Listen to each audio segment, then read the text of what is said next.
Cellphone. Lumilipat ba?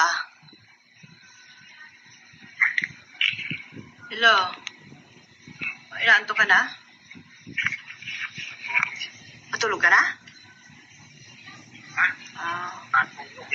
Ano yan? Nandiyan ka sa kwarto?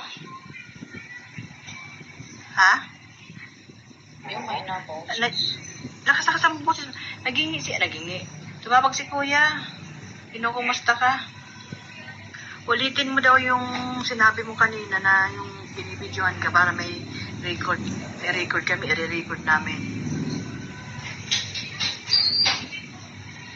Han? Yung tungkol dun sa affidavit na sino ba may gawa nun? Ikaw o sila? Sila. Ina-record na wala. Sabi-sabihin? O sabihin mo ko lang ano nangyari doon para may record namin. Yun nga. Binidyoan ako ng nakaraang araw. Tapos binasa ko yung statement na may mga sinigit sila na hindi naman totoo. Na idinidiin nila si Maculita pati si Defensor. Na sinabi nila doon sa statement na pinangakuan ako ng pera, babayaran ako. At sinabi pa doon na hindi masaya. Wala akong alam doon sa delivery doon sa bahay ni Romualdez. Yun lang nakalagay doon na ayaw ko dapat normahan. At hindi naman ako gumawa ng statement na yun. Sila naman.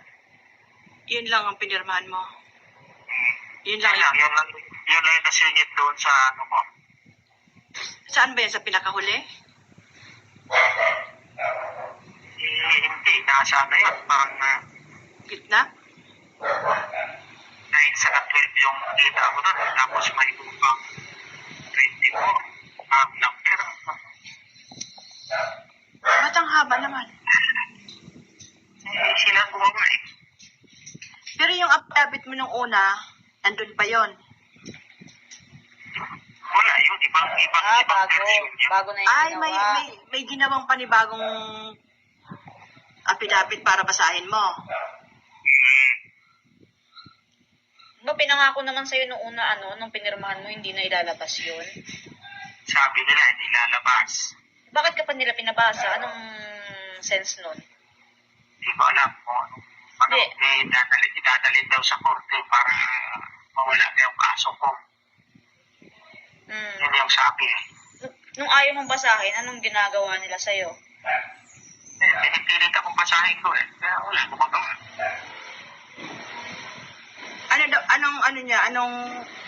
Anong kapalit na binabasa? Anong kapalit ng pag hindi mo binasa? Para daw manahimik na kayo. Wala nang maggugulo dyan sa inyo. Wala naman ang gugulo sa amin,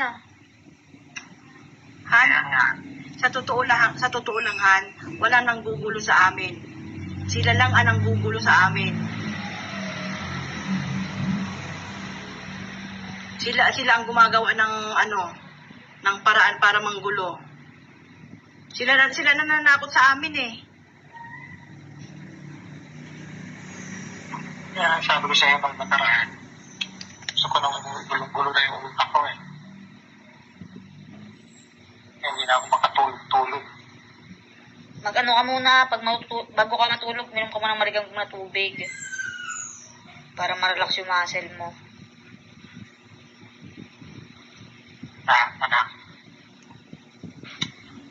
Pag sinabihan ka na palabasin ka dyan, mag-text ka sa akin ha.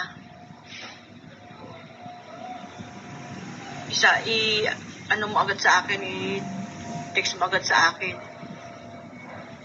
Kung sakali man, pabantayin mo lang sila doon kung may hearing ng korte, pabantayin mo na lang sila sa city. Babantay talaga sila doon. May isa sa loob, may isa sa labas. Tatlo yan, tatlo daw. Kasi, pag pinalabas ka, may contact na kami doon sa loob, doon ka na lang muna sa loob. Hindi ka na lalabas doon. Hindi ko alam mo. Plano nila sa akin.